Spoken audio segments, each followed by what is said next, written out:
Ayat pertama dalam Injil secara kanonik adalah Matius 1 ayat 1.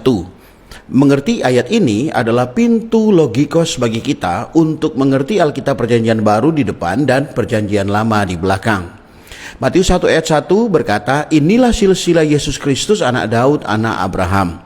Silsilah adalah daftar asal-usul.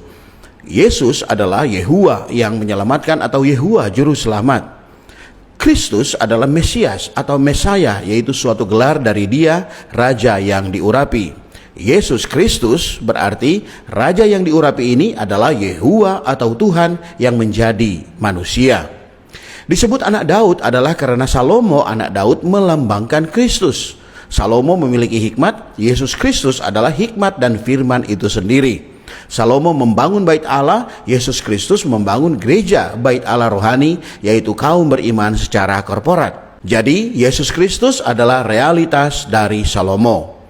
Yesus Kristus disebut anak Abraham adalah karena Ishak melambangkan Kristus.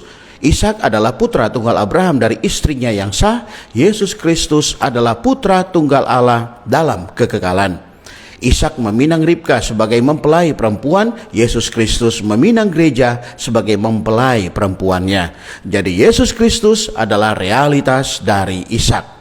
Kemudian mengapa Daud disebut duluan daripada Abraham? Karena Injil Matius menekankan aspek Kristus sebagai Raja Penyelamat, maka Daud yang identik dengan Raja harus disebut duluan. Yang terakhir, apa hubungannya ayat ini dengan kita? Kita adalah anak-anak Abraham dalam iman. Jika Matius 1 ayat 1 ini hanya berhenti di nama Daud, maka Yesus Kristus hanya berhubungan dengan orang-orang Yahudi saja, tidak berhubungan dengan kita non-Yahudi.